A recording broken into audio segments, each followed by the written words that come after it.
Si vous faites partie de ces profils qui sont atypiques, c'est-à-dire les profils multipotentiels, haut potentiel, HPI, HPE, également les profils introvertis, les profils hypersensibles. Vous savez, ces profils qu'on dit souvent atypiques. Le but n'est pas de vous coller une étiquette et de vous enfermer dedans, bien au contraire, mais de comprendre votre personnalité, votre trait de caractère et savoir comment mieux le vivre. Il y a une réalité, et je l'ai bien vu lors de ma dernière conférence sur les multipotentiels, cette réalité est que beaucoup de ces profils atypiques sont souvent dans le mal-être.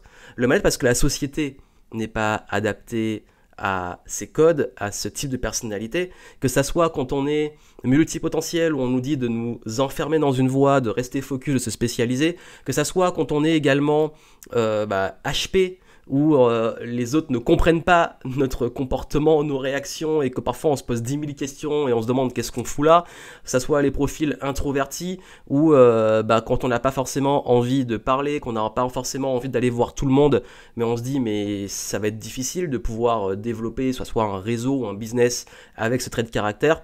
Vous savez, quand je dis atypique, c'est des profils qui sont justement différents de ce qu'on considère comme la norme. Et comment bien le vivre? Moi, je vais vous dire, je vais donner 4 conseils ici parce que je crois que c'est important. Et quand je vois tous les retours des personnes qui me disent merci souvent d'en parler parce que j'ai enfin compris pourquoi je suis comme ça, j'ai enfin compris pourquoi je suis différent, j'apprends à mieux me connaître et ça m'aide à sortir de ce mal-être et mieux vivre, j'ai envie de vous donner ces conseils. Entre parenthèses, bien entendu, je précise que je ne suis pas expert sur tous ces différents profils, notamment je ne suis pas ni scientifique ni certifié sur par exemple toutes les problématiques et tout ce qui concerne les hauts potentiels, etc. Mais j'ai quand même une expérience dessus. C'est-à-dire que je suis en profil multipotentiel, ça c'est sûr et certain. Ça n'a rien d'officiel de multipotentiel, mais multipotentiel c'est quelqu'un qui a plein de passions, d'idées, de carrière et qui fait plein de choses et qui a un champ de compétences très varié sans être enfermé dans quelque chose. Et d'ailleurs, justement, j'ai fait une conférence sur le sujet et j'ai lancé un programme exclusif pour les multipotentiels pour les aider à passer au niveau supérieur avec ce profil-là, qui soit particulier ou entrepreneur, etc. D'ailleurs, c'est en descriptif si ça vous intéresse, c'est tout nouveau. J'ai pas encore fait le test, mais je le ferai peut-être bientôt, je sais pas encore, j'ai pas forcément d'attraction dessus, mais je coche beaucoup de cases des HP, apparemment, introverti sûr et certain. Je suis pas quelqu'un d'extraverti, c'est le contraire. Et il y a également le profil qui est très fréquent, qui est d'hypersensible, où il y a différentes formes d'hypersensibilité, et moi je semble aussi, encore une fois, cocher des cases d'hypersensibilité, bref. Ça fait un peu de cumul, mais le but, et mon premier conseil par rapport à ça vraiment, c'est de justement, malgré le titre, malgré ces étiquettes, c'est de ne pas vous coller finalement ces étiquettes-là. Ça veut dire quoi? C'est peut-être paradoxal par rapport à ce sujet-là. En fait, très souvent, on a tendance à se dire, je suis comme ça, et en faire soit une excuse, soit une étiquette unique qui nous définit. C'est-à-dire que votre être, votre personnalité, qui vous êtes dans votre vie, c'est ça. Je suis un introverti, ou alors je suis un HP. Et du coup, on s'enferme dedans, et parfois on a même tendance, quand on se sent seul et différent, à aussi s'entourer de personnes différentes. Et ça fait du bien, oui. Quand on se sent bizarre et différent, ça fait du bien de traîner avec des gens qui sont aussi bizarres et différents que nous, qui nous comprennent. Le seul souci, c'est de ne pas s'enfermer dans ça.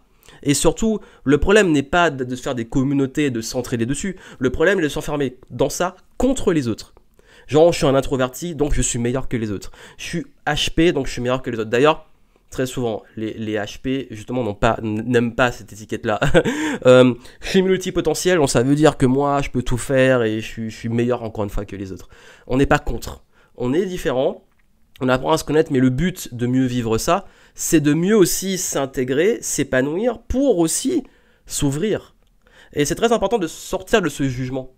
C'est-à-dire que si soi-même on se sent différent et qu'on est atypique, le but c'est qu'on sait que le jugement des autres par rapport à ça est difficile à vivre. Donc il ne faut pas que soi-même on commence en réactance par rapport à ça de juger aussi les autres. Et puis d'ailleurs, c'est très important, si vous vivez cette différence, ne jugez pas ceux qui ont des réactions que vous ne comprenez pas, ceux qui agissent de façon différente de vous. Parce que sinon, vous rentrez dans la même chose que vous reprochez aux autres. C'est vraiment important de comprendre ça, et c'est mon premier conseil, c'est de sortir du jugement déjà de soi, de ne pas être dur avec soi-même, de ne pas s'enfermer, et surtout de moins juger aussi les autres, pour pouvoir finalement s'accepter.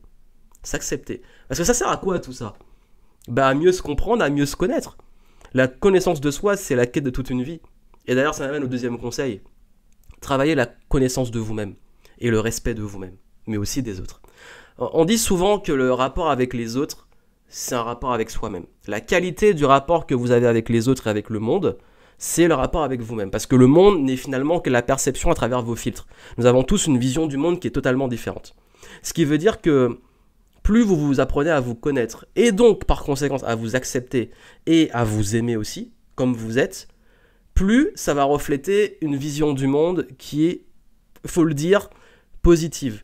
Sans rentrer dans la vision, sans rentrer dans du chose de manichéen et de bien, de mal, de positif, négatif, je dis juste positif dans le sens vous vivez mieux dans ce monde, parce que vous vous connaissez. Alors je sais que ça m'a été beaucoup posé la question, c'est comment mieux se connaître justement, il y a plein de tests, MBTI, Enneagram, 4 profils, Strength Finder, ok, moi je dis, la meilleure approche, c'est de ne pas s'enfermer, encore une fois, revenir sur le premier conseil, sur une forme de test ou de système. La meilleure chose à faire pour moi, c'est de varier. C'est-à-dire, moi, je fais autant de l'énéagramme que du MBTI, que du StrengthsFinder. Je prends tout ça, je fais aussi de tests, je lis beaucoup de livres qui mettent les profils biologiques, de rythme, etc. Voilà, bref, je prends tout ça et puis je prends ce que j'ai à prendre. Mais par contre, je m'enferme jamais dans un truc. Ça, c'est mon deuxième conseil, ne vous enfermez jamais, mais enrichissez la connaissance vraiment de vous-même. Et vous allez voir que votre rapport aussi avec le monde va devenir plus agréable et vous allez moins vivre ce qu'on appelle du mal-être. Parce que quand on est différent, on se sent rejeté, on se sent différent, on a du mal à s'adapter. On se dit souvent, mais qu'est-ce que je fous dans ce monde? Je fous quoi ici? C'est quoi mon problème? Mais vous n'avez pas de problème, vous êtes juste qui vous êtes. Donc justement, plus vous vous connaissez, plus vous acceptez, plus vous vous respectez, et par conséquent, mieux vous vivez avec les autres et avec le monde dans lequel vous êtes. Vous avez compris l'idée? Et ça, en fait, ce rapport avec les autres, je sais que moi, ça m'a beaucoup aidé. Vraiment, les 2 premiers conseils que j'ai donnés, à un moment, j'étais souvent dans le jugement, on disait, mais les autres, ils sont cons, ils ont rien compris, qu'est-ce que je fous là? Toujours à rejeter, à pester, à blâmer, parce que je suis différent et parce que j'ai aussi beaucoup souffert de cette différence. Quand j'étais très très très timide, très jeune, tu vis du rejet, des critiques, quand tu as du mal à t'affirmer, quand tu es en plus assez sensible et émotionnellement, c'est très difficile à vivre. Toutes ces choses-là où tu te poses souvent des questions et tu vis parfois des choses difficiles. Mais plus tu apprends à te connaître, plus tu apprends à mettre tes limites, t'affirmer. Et depuis que je me connais beaucoup mieux, vraiment, depuis que j'accepte que je suis introverti, que je le vis très bien et j'en rigole, depuis que j'accepte que je suis multipotentiel, depuis que j'accepte que j'ai une certaine forme de sensibilité sur des points, je me protège sans m'enfermer, 2, je pose des limites, 3, je m'affirme, 4, je me respecte, 5, je respecte aussi les autres, et du coup, tout par conséquent s'améliore dans votre vie et dans votre carrière. Donc ça, c'est vraiment la connaissance de soi. Ne vous enfermez jamais dans une forme de case, donc de connaissance de soi, mais ouvrez-la au maximum. Comme je dis, c'est la quête de toute une vie. Vous n'allez jamais vous dire à un instant T, c'est bon, je me connais. C'est qu'on apprend de plus en plus à se connaître. Et d'ailleurs, je peux vous dire, dans l'activité que j'ai de faire des vidéos, voilà, vous voyez la différence parce qu'on évolue aussi, et j'évolue. Ce qui veut dire que je ne suis pas le même que j'étais il y a 10 ans. Donc ce qui veut dire que forcément, comme j'évolue, j'apprends toujours à me redécouvrir. Mais plus j'avance, plus j'ai l'impression d'être moi. Mais le moi, bref, je vais rentrer dans la philosophie, mais vous avez compris l'idée. Le moi, il va évoluer. Le moi, il s'accepte de plus en plus, il se respecte de plus en plus, il s'affirme de plus en plus. Et vous, c'est pareil. Donc chacun son chemin, chacun sa route, chacun son chemin, vous connaissez. Et c'est comme ça que vous allez pouvoir mieux le vivre. Ensuite, le troisième point, vraiment, c'est de créer vos propres règles dans les règles existantes. Ça veut dire quoi? Le monde est ce qu'il est. Je sais que vous aimeriez pouvoir le changer. Je sais, et moi aussi. Sauf qu'on ne peut pas lutter contre des choses qui nous dépassent. Le monde est ce qu'il est. Le monde, il a ses nuances. Il y a des règles établies dans le monde. Il y a des règles qui font que oui, les extravertis vont peut-être plus briller que les introvertis. C'est pas forcément vrai, d'ailleurs, c'est une croyance très souvent. Mais dans la majorité des cas, ils ont plus d'opportunités parce qu'ils y vont et tout, ils s'ouvrent. Mais on peut utiliser des forces et des avantages d'introvertis. J'en ai parlé dans d'autres vidéos sur les introvertis. Sur ma chaîne YouTube, tapez introverti dans le moteur de recherche sur ma chaîne YouTube. Ou introverti dans YouTube, Joanne Yangting, vous allez trouver les conseils que je donne dessus. Pareil, quand on a des profils atypiques, oui, c'est dur de s'intégrer. Mais justement, quand vous le connaissez, quand vous appliquez ce que j'ai dit avant, vous allez pouvoir en faire une force. Et parfois, nos plus grandes faiblesses sont nos plus grandes forces. Mais nos plus grandes forces peuvent devenir nos plus grandes faiblesses. Ce qui veut dire que, je vous donne un exemple, nos plus grandes faiblesses d'introvertis, c'est le fait de ne pas se mettre en avant, de ne pas beaucoup parler. Mais la plus grande force de ça, c'est de pouvoir aussi beaucoup écouter. Et en vente, ça fait la différence. Pareil, multipotentiel, la plus grande force, c'est de pouvoir avoir un champ de compétences énorme et apprendre très vite. La plus grande faiblesse, c'est que comme on veut tout faire et tout apprendre, on ne délègue pas assez et on parfois s'épuise. Donc vous avez vu, force, faiblesse, souvent c'est un peu lié et il faut trouver l'équilibre entre les deux. Donc faire de vos faiblesses des forces et faire de vos forces, enfin éviter de faire de vos forces trop de faiblesses et les comprendre. Et quand vous comprenez ça, on arrive à trouver l'équilibre. Et d'ailleurs, justement, ce point-là, c'est que ça, on joue pas avec les mêmes règles. C'est-à-dire que vos codes de réussite, en tant qu'atypiques, vont être différents. Et donc du coup, il y a des règles dans la société que vous devez comprendre. C'est comme tout jeu. On comprend les règles et après on joue. Et on peut après jouer avec les règles. C'est comme dans tout. Au début, il faut répéter. Je vous donne par exemple l'exemple de la vidéo. Il faut comprendre comment structurer sa vidéo, comment gérer la caméra, l'éclairage, etc. Ce sont des règles de base. Mais une fois qu'on a compris ces règles, après on en joue. C'est comme le cinéma. Comprendre les règles du cinéma, champ contre champ, la lumière, les films, l'ambiance, etc., le son. Et une fois qu'on a compris ça, on peut en jouer. Tout auteur, tout artiste, il comprend au début les règles et après il les casse. Ben vous, dans la vie, c'est un peu la même chose. C'est l'esprit game entrepreneur, hein. Je fais ça, mais en fait, j'ai pas la casquette game entrepreneur, j'ai mis LA parce que c'est déjà là. J'en ai marre de voir des doublons, en fait. Mais c'est une parenthèse. En fait, ce qui se passe avec game entrepreneur, c'est que justement, c'est de kiffer le game et créer ses règles du game. Et ça, justement, quand vous comprenez les règles, après, vous pouvez les casser. Et si vous jouez pas avec les mêmes règles, comprenez les règles global et après avec vous les cassez avec vos règles d'atypique. Et puis le dernier point, ça me tient à cœur, c'est l'aspect estime de vous. Il est important, et tout est lié dans tout ce que je vous dis, d'entretenir une grosse estime de vous, parce que je sais que quand on est atypique, l'estime de soi, elle prend un sacré coup.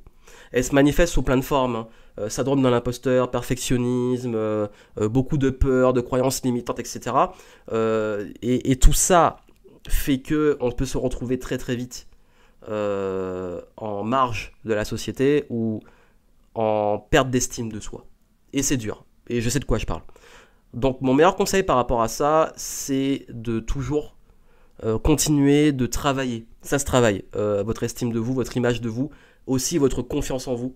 Et de toujours l'entretenir, de comprendre que quand elle baisse, cette estime, à vous de reprendre les choses, d'avoir des outils pour ça. Dans les programmes, dans mon programme sur les multipotentiels, je vous donne ces outils. Soit vous avez les vôtres, soit vous pouvez approfondir ça. Parce que ça serait trop long de parler de tout ça, tellement c'est un sujet qui est vaste. Mais au moins vous avez une piste que plus que jamais, mais tout le monde, hein, pour moi, devrait travailler l'estime de soi, mais plus que jamais, quand on a un profil atypique, c'est indispensable. Parce que c'est tellement impacté, tellement souvent, que là, clairement, vous devez vous développer personnellement et aussi professionnellement par rapport à l'estime que vous avez de vous. Si vous voulez que moi je vous aide dessus et que je donne mes outils d'estime de soi, en descriptif, le nouveau programme que j'ai lancé vous donne pas mal d'éléments dessus. Mais quoi qu'il arrive, c'est un pilier. Et moi-même encore aujourd'hui, parfois dans des situations où je me challenge hors de la zone de confort, il y a un petit syndrome de l'imposteur qui va revenir. Ou comme je vais être un peu différent ou atypique, je peux avoir une estime qui va être touchée, mais tout de suite je vais le comprendre. Et que comme je le comprends, comme je me connais, je vais tout de suite le travailler et me dire ah ok, qu'est-ce que ça renvoie et comment je peux m'auto-coacher ou comment je peux prendre un coach, parce que parfois on n'a pas le recul, hein. Le chirurgien ne peut pas s'opérer lui-même, donc parfois j'ai pas le recul, faire appel à quelqu'un qui va m'aider dessus. Mais il faut que vous investissiez dans le travail sur votre estime de vous plus que jamais, vraiment je vous le dis, parce que moi ça m'a beaucoup aidé. Et quand je parlais de s'affirmer, de se connaître, etc., ça en fait partie. Donc voilà les 4 conseils que je peux vous donner, je récapitule. 1. Vraiment, arrêtez de vous juger et juger les autres et sans vous enfermer et pouvoir enfin vous ouvrir. Deuxième chose, toujours continuer la connaissance de soi, encore une fois, sans s'enfermer dans une étiquette, mais en comprenant vos limites de personnalité, etc. et en prenant un champ assez large. Troisième point, réussir à comprendre avec quelles règles vous jouez tout en maîtrisant les règles extérieures et après en les cassant. Et puis, dernier point, toujours continuer à développer votre estime de vous. Voilà. Donc, c'était le partage que je voulais faire, qui était spontané. J'ai voulu le faire et je l'ai fait sans cut pour vous le partager de façon la plus spontanée possible, sans montage, sans cut, c'était direct. Et j'espère que ça pourra vous aider. Et si vous voulez qu'on aille plus loin dessus, sur ma chaîne YouTube, sur le podcast, je vais beaucoup en parler, sur des points spécifiques, sur l'estime, la connaissance de soi, le perfectionnisme, etc. On continuera ces sujets-là. D'ailleurs, dites-moi en commentaire s'il y a un point, une problématique que vous rencontrez en tant qu'atypique, que vous aimeriez que je développe, si je le développe, ou que je fasse appel à des experts qui pourraient aussi aider dessus pour une interview ou autre. Parce que c'est aussi possible, hein. Je ne connais pas tout, je maîtrise pas tout, je partage mon expérience. Et puis si vous voulez aller plus loin sur l'aspect de la multipotentialité, j'ai lancé mon nouveau programme, il est en descriptif. Vous pouvez encore profiter si vous voyez à temps des avantages de lancement et des bonus. Donc allez-y, foncez. Et puis dedans, je vous donne pas mal de pépites et d'outils, d'exercices pour mieux vivre cette multipotentialité et surtout passer au niveau supérieur quand on est multipotentiel. Donc voilà.